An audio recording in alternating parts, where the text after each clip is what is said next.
Livro dos Espíritos, codificado pelo senhor Allan Kardec.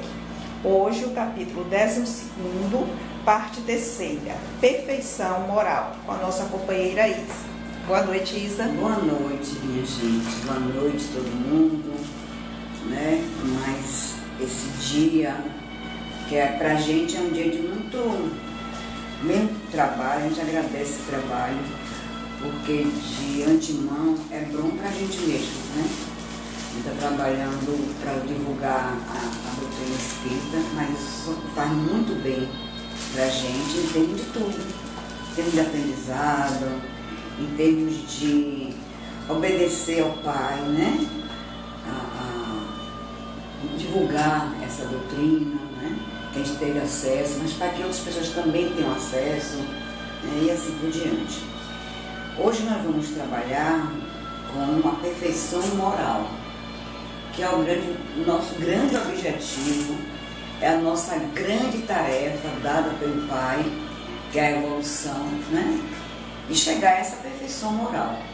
Ele traçou para a gente esse destino, né? O destino é esse, não existe outra escolha, é a perfeição moral mesmo. E esse capítulo, ele é dividido, né, em 5 partes. A primeira é as virtudes e os vícios, né? A gente tem os vícios, a gente precisa vencê-los, né? E fortalecer em nós, construir em nós as virtudes. Das paixões, que as paixões é o excesso de vontade e que ela pode ser uma coisa boa, porque pode impulsionar a gente para fazer as coisas, né? Mas ela, se for exagerada, ela já começa a ficar, né, complicada, complicar as coisas. É o excesso de vontade, como a gente vai ver, né? Do egoísmo, que é a grande praga na nossa vida, é esse egoísmo, ele é a fonte de vários vícios, né? Assim como a caridade é a fonte das virtudes, o egoísmo é a fonte dos vícios, certo? Depois, característica do homem de bem, claro, o homem de bem, a gente pensa logo que o homem de bem é aquele que tem as virtudes, né? As grandes virtudes, a caridade, assim por diante, né? E o conhecimento de si mesmo, que esse capítulo traz justamente a palavra do grande Santo Agostinho, né? Quando ele diz, que eu vou ler aqui, ele diz o seguinte, que ele, todo dia ele pensava assim: o que é que eu fiz hoje que eu não gostaria que fizesse comigo? Eu acho isso de uma sabedoria, né, imensa. Basta a gente fazer isso, né? Eu sei que não é fácil não, mas é isso, né? Pensar assim de noite: o que é que eu fiz hoje que eu não gostaria que fizesse comigo? É um grande exercício, né? E assim vamos embora começar a nossa conversa, né? A nossa conversa. A primeira são as virtudes e os vícios, né? Como eu falei anteriormente, a pergunta é a 993. Qual a mais meritória de todas as virtudes, né? E aí os Espíritos respondem o seguinte, que todas as virtudes têm seu mérito, têm o seu valor. Porque as virtudes, elas são indícios de progresso, no nosso progresso, no caminho do bem. Então, claro, pode ser, claro, aqui é considerado, tanto aqui como no Evangelho, a caridade é a grande fonte das virtudes. Mas assim, o amor, a caridade, mas toda a caridade, ela é um bom indício de progresso, é um bom sinal de progresso no caminho do bem, né? Não existe essa coisa de ser, vamos dizer assim, mais meritório. Claro que tem a questão da caridade, e aqui ele afirma, a mais meritória é aquela que se baseia na caridade mais desinteressada. Um detalhe importante, muito importante, né? A caridade desinteressada. E aí, nesse mesmo aspecto, né, ele pergunta assim: há pessoas que fazem o bem por um impulso espontâneo, fazem o bem, né? sem que tenham de lutar com nenhum sentimento contrário. Tem elas o mesmo mérito daquelas que têm de lutar contra a sua própria natureza e conseguem superá-la? Aí a resposta é muito interessante, porque diz assim, os que não têm de lutar é porque já realizaram o progresso, então é natural. Né? E em tempos outros, elas tiveram que lutar. Só que aí elas já adquiriram, o bem, fazer o bem tornou-se para ela, para essas pessoas, um hábito. Elas tiveram que lutar em épocas, né? Encarnações anteriores. Né? Então, hoje, ela, enquanto outros têm essa dificuldade, elas já passaram por essa dificuldade. E o bem é uma coisa natural. É uma coisa quase que, é um hábito, como ele fala aqui, a palavra que eles usam aqui, é um hábito. Então, esse já está, realmente a virtude já está totalmente incorporada, né, ao seu repertório. É porque nós somos seres de hábitos, né? Isso. A gente vai fazendo isso, é incorporado como um hábito, né? Então, assim, deve-se honrá-los como velhos guerreiros que conquistaram suas posições. Não é que ela não tenha trabalho para fazer aquilo, tem, mas nem por isso, né, deixa de ter mérito, pelo contrário, demonstra que ela já está no nível mais avançado nesse caminho de fazer o bem. Né? A parte dos defeitos e os vícios, sobre os quais ninguém se enganaria, qual é o indício mais característico da imperfeição? Claro, a gente sabe mais ou menos quais são os defeitos, quais são os vícios, né? Que a gente já sabe que isso é vício, aquilo outro não é vício. Mas qual é o indício mais característico da imperfeição? Sabe qual é? O interesse pessoal. Se a gente faz aquilo com interesse pessoal, aí a coisa já não é mais tão virtude assim, né? Mostra uma imperfeição nossa. Mesmo que à primeira vista seja uma coisa boa, mas a gente está fazendo com interesse pessoal. E não adianta dizer que não está fazendo, não, porque Deus sabe disso. Né? Deus sabe disso. E a nossa consciência também. A gente não consegue enganar. Né? Por mais que você tente esconder aquilo, mas e Deus sabe. Então não adianta não. E ele chega a dizer o seguinte, o homem pode possuir qualidades reais, né? Que parece para o mundo um homem de bem. Eu só me lembrei daquele caso que a gente está estudando no sábado, o céu e o inferno, né? E aí, quando tem um caso que ele desencarna, aí ele diz qual foi a experiência dele. Aí alguém diz assim, na hora que ele faz a comunicação, mas você é um homem de bem, muito bom. Aí ele mesmo diz, eu achei muito bom, porque ele mesmo diz, eu era um homem de bem e ele era tão bom, as vistas daí de vocês, mas daqui não. Tudo bem, era um cara que obedecia a lei, era um cara, né? Mas assim, não era aos olhos lá do plano espiritual, não era tão bem. E ele reconhece porque ele passou por certos, né, como diz o outro, perrengues, né? Lá, né? A passagem não foi tão tranquila, porque ele tinha isso, e era um homem de bem, considerado aqui um homem de bem, e é aqui que eu me lembrei disso, né? É um homem para o mundo ele pode ser um homem de bem, mas essas qualidades, embora representem um progresso, não suportam em geral certas provas, não suportam. Ele chega a comparar que as qualidades morais, né, pode ser uma adoração de um objeto de cobre. Tem aquela capinha banhada a ouro, né? Banhada a ouro, que não resiste à pedra de toque, né? Então é mais ou menos isso que ele quis dizer aqui. E por que isso, né? Porque não tem, quando fere a tecla do interesse pessoal para se descobrir a fundo. O verdadeiro desinteresse é de fato tão raro, o desinteresse é tão raro na Terra que se pode admirá-lo como a um fenômeno quando ele se apresenta. Realmente, tem alguém que diz assim, mas é tão raro isso, essa pessoa é desse jeito mesmo? Maria, a gente chega a desconfiar. Isso é um fenômeno que ainda é raro aqui na Terra, nessa nossa terrinha, né? Provas e expiações. E tem pessoas que dizem assim, eu nem acredito. Duvido, minha filha. Eu duvido que algo seja assim. Tem alguma coisa errada aí. Porque é raro. Né? É bom a gente refletir sobre isso. Né? Pelo desinteresse, ao contrário, ele prova que vê o futuro de um ponto de vista mais elevado. Quem tem um desinteresse é que ele está pensando, ó, que isso aqui ele sabe o que é isso aqui nós estamos passando. Né? Ele tem a visão de lá, do outro lado, né? Do outro mundo lá. É porque o desinteresse é a condição básica de se fazer a verdadeira caridade. Tanto é que ele está nessa pergunta, né? Como nós vimos, ele diz assim, qual é o indício mais característico da imperfeição? É o interesse pessoal. Claro. Se eu faço pelo interesse pessoal, eu estou querendo retorno. Eu estou querendo retorno. Né? Então, isso é o maior indício.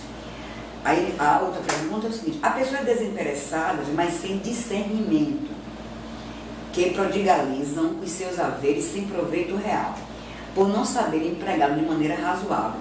Terão por isso algum mérito, que já é um outro aspecto. Elas são desinteressadas, mas não têm o discernimento, né? Aí não sabem empregá-lo de maneira razoável. Tem um mérito do desinteresse, tem sim, tem um mérito, porque elas são desinteressadas. Se a gente for fazer um contraponto com aquela outra questão, que disse, né, que o interesse pessoal realmente é muito complicado nessas questões. Então ele tem o mérito do desinteresse, mas não do bem que poderiam fazer, porque ela não tem o discernimento, ela não tem a consciência desse desinteresse. Gente, é complicado. Né? É complicado essa história, porque assim, é o caso do senhor que eu dei o exemplo nesse instante. Repare, ela tem um desinteresse, sim, mas como ela não tem um discernimento, ela deixa de fazer o bem que poderia. Então fica com débito. Né? Fica com débito por isso. Então, tem que ser, você tem que ter justamente ela tem a consciência, né? Ela tem um desapego. Tem um desinteresse. Mas aí ela não tem a consciência clara do que ela poderia fazer. De seus dons, de seus talentos, de suas qualidades. Até desse desinteresse mesmo. Que ela poderia fazer o bem, mais bem do que ela faz, vamos dizer assim. Né? Então ela fica com esse débito aí, o que ela poderia fazer mais. Aquele que faz o bem sem visar uma recompensa na terra, mas na esperança de que ele seja levado em conta na outra vida. Hilda já fez assim um sinal, né, Hilda, que já sabe a resposta. E que nessa sua posição seja melhor. É repreensível, e esse pensamento prejudica o seu adiantamento, é necessário fazer o bem por caridade. Ou seja, com desinteresse. E ele teve interesse, sim. Ele teve interesse de mais tarde, né, conseguir lá o reino dos céus. Colher um proveito. Então é interesse mesmo, é interesse sim. Pode não ser aqui na terra, não vai esperar ele fazer alguma coisa para uma pessoa, esperar a troca daquela pessoa. Mas ela pensa que lá, quando chegar lá, ela vai ter uma recompensa. Não é a benevolência. Justamente. Não é isso? Então, assim. Depois tem uma questão aqui que diz assim, desde que a vida corpórea é apenas uma efêmera passagem por este mundo, e que o nosso futuro deve ser a nossa principal preocupação, é útil esforçarmos por adquirir conhecimento científico que se refere somente às coisas e necessidades materiais? Sem dúvida. Né? O Espírito responde, primeiro Cristo vos torna capaz de aliviar os vossos irmãos. Mesmo, repare, a questão que nós estamos na vida corpórea, né? Que é uma passagem efêmera, né? E é útil, não se é útil a gente se esforçar por adquirir conhecimento científico. Ele diz, sem dúvida, né? Quer dizer, é uma resposta assim, muito clara. Porque a gente pode, com esses conhecimentos científicos, aliviar, né? Por exemplo, a indústria farmacêutica, né? Quantos do século passado para cá, quantos remédios foram criados, né? Através de estudo, claro. Depois, na hora da comercialização, é que começa a história aí, né? Mas a criação daquele remédio, né? Há alguns anos atrás, né? O trabalho do cientista. Do cientista é louvável. Curas. Foi isso que eu entendi aqui. A lei do louvável, progresso, né? A lei do progresso, que a gente viu, inclusive, tem pouco tempo. Né? A lei do progresso, do estudar, do progresso. Então, assim, é importante. O que a gente viu, inclusive, lembrando da lei do progresso, é que a gente pode progredir, deve progredir, porque a gente tem essa capacidade dada por Deus, progredir intelectualmente. Só que esse progresso tem que vir acompanhado do progresso Passo moral e espiritual. Por exemplo, a gente sabe que a indústria farmacêutica tem muita coisa nesse meio, eu dei esse exemplo, porque para aliviar realmente dores, né? Tem doenças que há tempos atrás não tinha um remédio mais que curasse, hoje em dia tem, né? E assim por diante. Um dia estava até lendo uma reportagem sobre a questão do Alzheimer, né? Porque eles vinham fazendo pesquisa, né? E o pessoal tem descoberto algumas questões assim que pode controlar um pouco a doença, né? Não vou, por exemplo, da lepra, né? Lepra, né? Era um terror. Hoje É um terror. controlada, lembra, tuberculose. Isso. Né? Aí quando entra na indústria, você sabe que, por exemplo, a homeopatia, né? Tem a alopatia, a homeopatia, e aí tem situações assim que o comércio, aí vem a indústria dos remédios, né? Farmacêutica, né? E aí quando entra no mercado, vamos dizer assim, no mercado, tem algumas questões, a gente sabe disso. Tem as multinacionais, tem tudo isso aí. Mas aí a história é que o progresso intelectual, né, ele está desacompanhado do progresso, né, moral e espiritual. Né? Bem, de 2 homens ricos, um nasceu na opulência e jamais conheceu a necessidade. O outro deve a sua fortuna a seu próprio trabalho. E todos os dois a empregam exclusivamente em sua satisfação pessoal. Qual deles, gente, eu achei essa questão muito interessante. Qual deles é o mais culpado? Aí, eu digo assim, eu fiquei pensando assim, né? Porque quando eu estou estudando isso aqui, aí tem uma pergunta que eu tento primeiro até responder sem ver qual é a resposta, né? E aí essa resposta é muito interessante, ele diz assim, o que conheceu o sofrimento?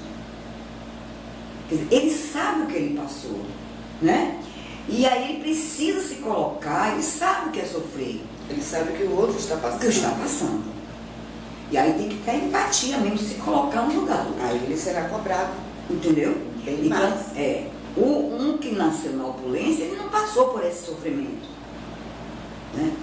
E claro que ele precisa também olhar o irmão, mas é para dizer assim, que é mais culpado, não é que o outro não seja culpado, não. O que nasceu na opulência também é culpado. Mas a pergunta é qual deles é o mais culpado? É justamente o que sofreu, porque ele sabe o que o outro está passando. Né? Uma pessoa que passa fome, passa necessidade, vê uma pessoa passando fome, não ter, é muita complicação mesmo, né? E assim por diante. Ele passou, e tem gente que até nega isso. Tem pessoas que negam, né? Ele, como diz assim, nem se lembra mais dela, da situação. Nem se lembra mais. Não quer lembrar. Não quer lembrar, mas nem se não quer. Né? Aqui tem nem se lembra, mas eu acho que ele não quer lembrar. Nega as suas origens, nega tudo direitinho, né? Ainda é capaz de se julgar o outro assim, não, eu trabalhei, eu tenho essa fortuna, eu ganhei dinheiro com o meu trabalho. Né? E aí o outro passa a ser até o quê? Né? Ser julgado, não quer nada, é vagabundo, não faz o quê, assim por diante. Né? Aquele que acumula sem cessar e sem beneficiar ninguém, terá uma desculpa válida ao dizer que ajunta para deixar os herdeiros. Essa aqui eu me lembro que uma vez a gente estava discutindo isso, esse livro lá, eu acho, num dia de sábado, e a gente até discutiu um pouco sobre isso. Né? Aí ele diz assim, são 2 avarentos. Né? Porque aqui eu que tenho, quer dizer, eu passo a vida juntando dinheiro, né? Digo assim, a desculpa é que eu estou juntando para deixar para os meus filhos, para os herdeiros, né? Mas eles não deixam de ser avarentos, né? Aí de 2 avarentos, o primeiro se priva do necessário e morre de necessidade sobre o seu tesouro. O segundo é avaro só para os demais e pródigo para consigo mesmo. enquanto recua diante do mais ligeiro sacrifício para prestar um serviço ou fazer uma coisa útil. Aí é demais, né? De qualquer maneira, ele não está usando o outro. É aquela história que você recebe um talento, o outro guarda, né? Quem dobrou o talento é o melhor, mas aquele que guarda lá, né? Para ficar lá guardadinho, né? Nem para você, nem para o outro serve. Não adianta isso. Você Né? recebe. Você recebe. De graça, seu talento. Isso. E esconde de quem? É uma consciência. Ninguém, gente, não Deus. Hoje Marina disse uma coisa que eu falo sempre isso. Que amor, né? Quanto mais você dá, mais você tem. Eu falo das duas coisas, é amor e conhecimento. Porque tem gente que sabe as coisas e gosta de esconder. Isso, instrumento de poder. Né? O instrumento de poder. Isso é bobagem. Porque o conhecimento, quanto mais você dá, você socializa, vem o outro, vai você aprende com o outro, mas você tem. E amor é a mesma coisa. Se você guardar o amor e não der ninguém, ele murcha totalmente. Ele murcha. Né? Murcha. Enquanto se você der, ó, eu quero ter 1 milhão de amigos. Floresce.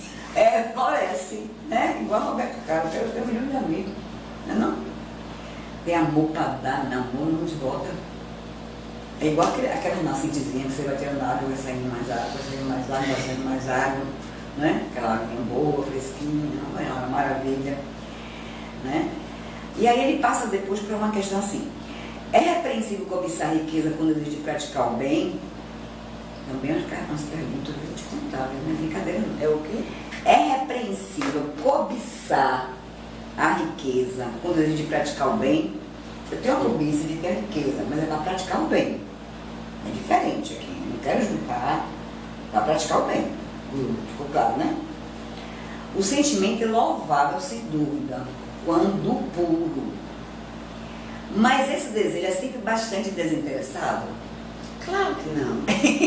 Você já respondeu. Ai, que ótimo, Todo gente. dia eu passo todo dia na orla e olho um apartamento que eu venho namorando há 2 anos. Dentro desse aí, né? Até hoje ele não foi vendido. Pois é. Aí eu digo, não, se eu conseguisse o dinheiro para comprar esse apartamento, ai que maravilha, minha família é grande, vinha passar férias aqui, desinteressadamente, não, eu quero apartamento para mim, naquele local. A família entrou aí, né? Sim, a família entrou, claro, é o meu desejo, né? Mas desinteressado, mas eu tenho interesse. Aí para completar o que você falou, ó, não trará ao culto uma segunda intenção pessoal? Pois é. A outra. A primeira pessoa, quem se deseja fazer o bem, não será muitas vezes a nossa? Né? Quer dizer, é terrível, né? Essas análises que eles fazem aqui, a gente não tem muita escapatória, não. É real. assim, Tem que ser verdadeiro, né? O desinteresse, né? Eu estou brincando, claro, mas o desinteresse tem que ser real. A verdade é essa, né?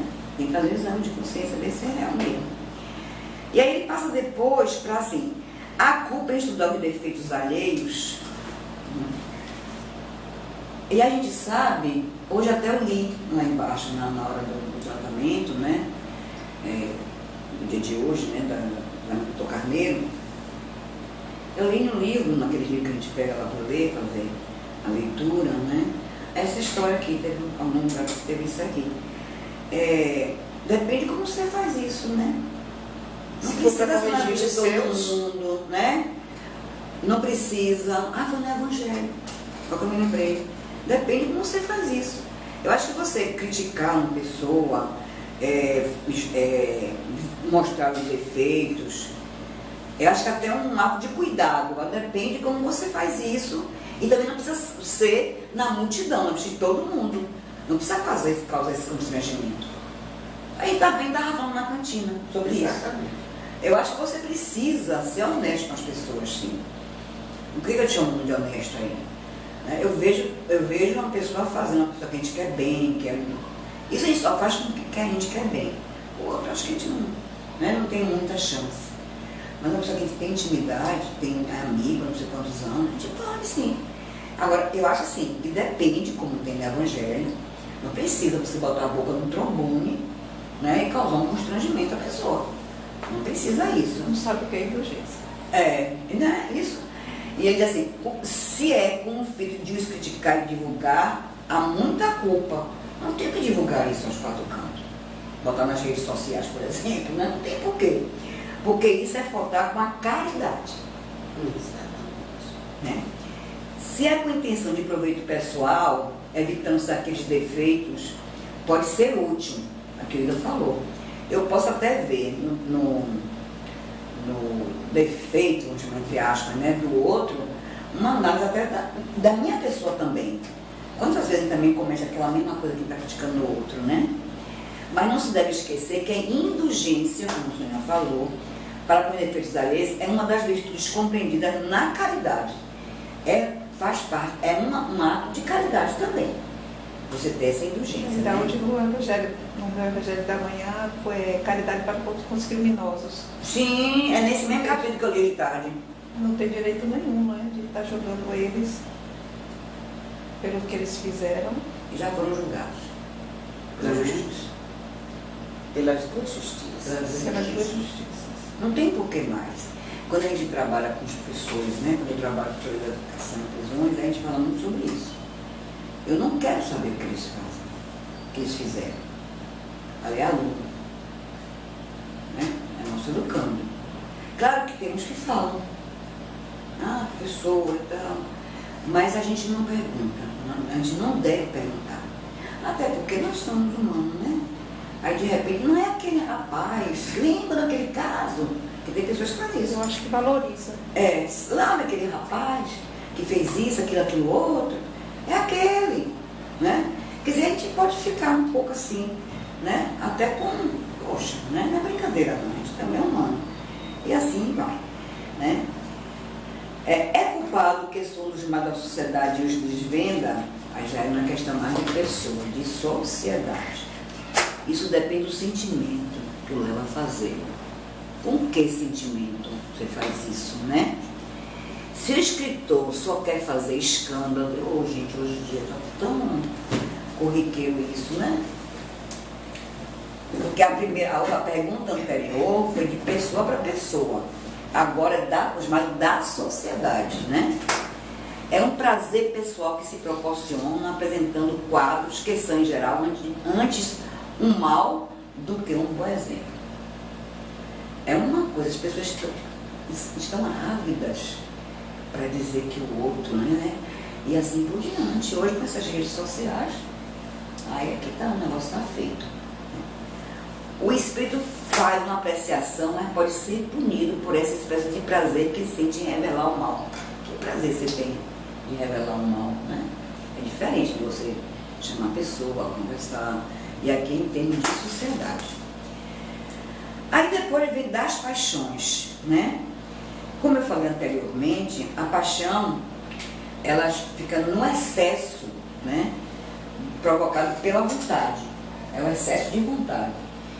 Que quando é bem dosado, aliás, tudo tem que ter um limite. Em tudo na vida tem um limite.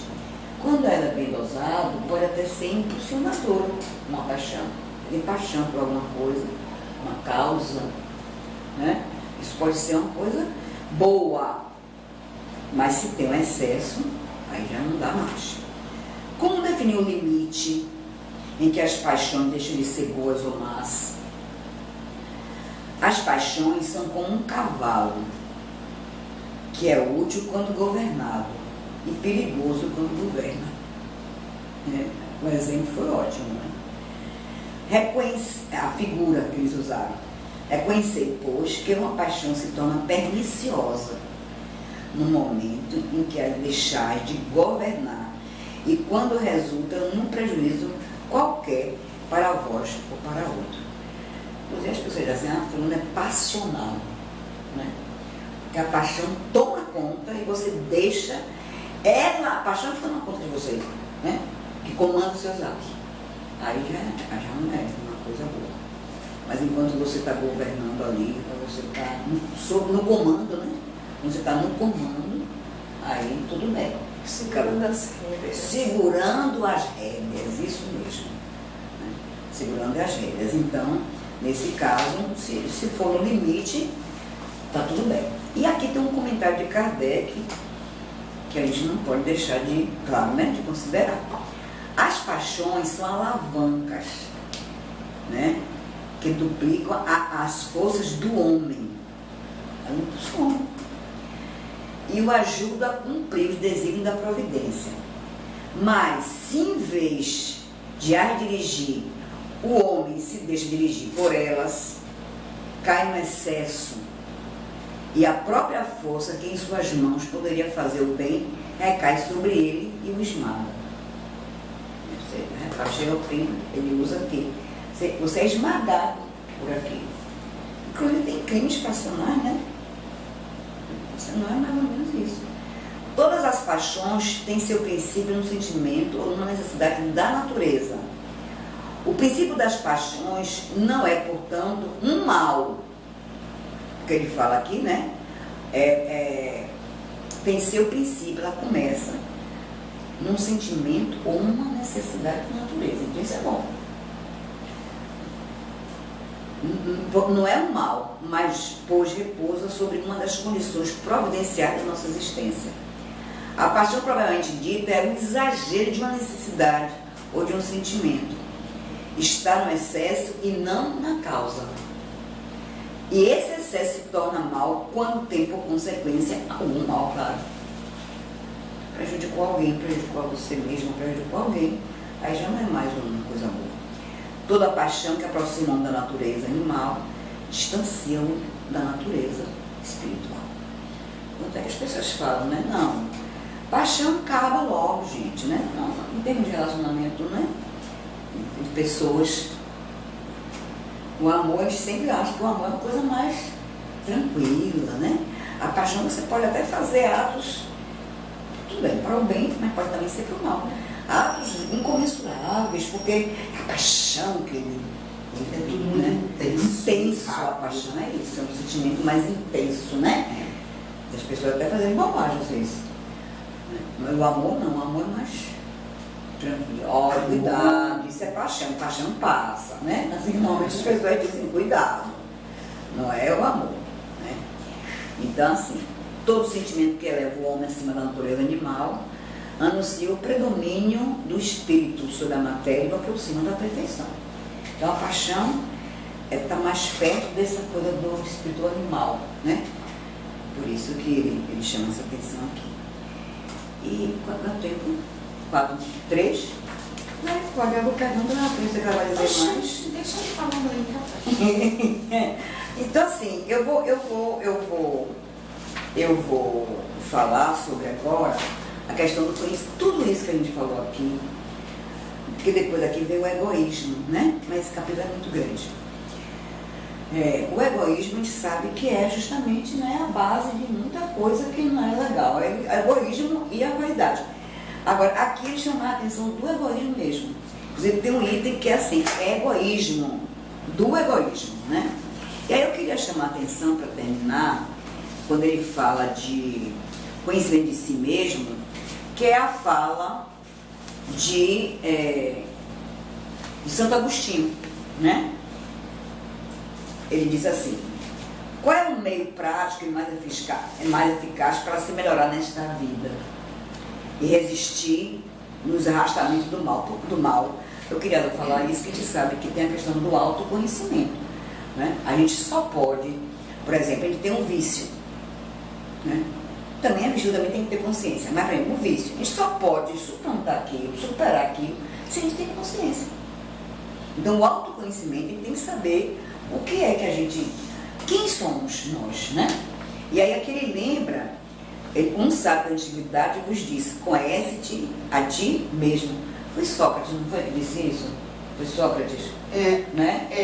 É atribuído a Sócrates. Atribuído a mas Sócrates, é né? um templo de Delfos, né? Não se sabe se foi Dali Isso. ou se foi Sócrates. Mas normalmente se Mas ele trabalhava desde muito que eu essa estou frase. desde que eu estudei filosofia, pela primeira vez que eu ouço isso.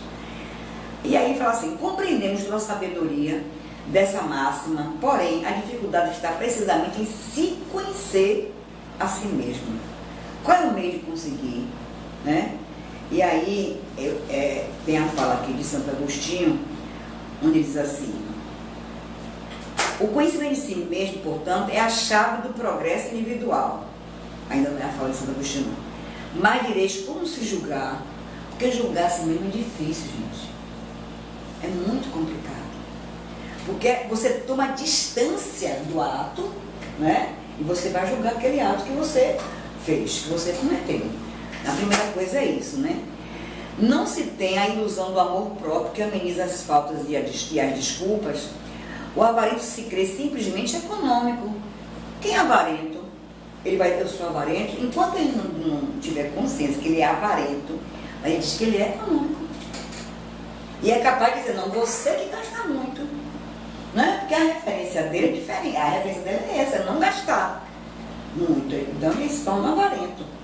Mas você diz assim, não, mas você que é avarento. Não, você que gasta muito. Você que é, né, gastador. Né? Ele é econômico e previdente. O orgulhoso crê não haver senão a dignidade. Quem é orgulhoso não diz que é orgulhoso. Né?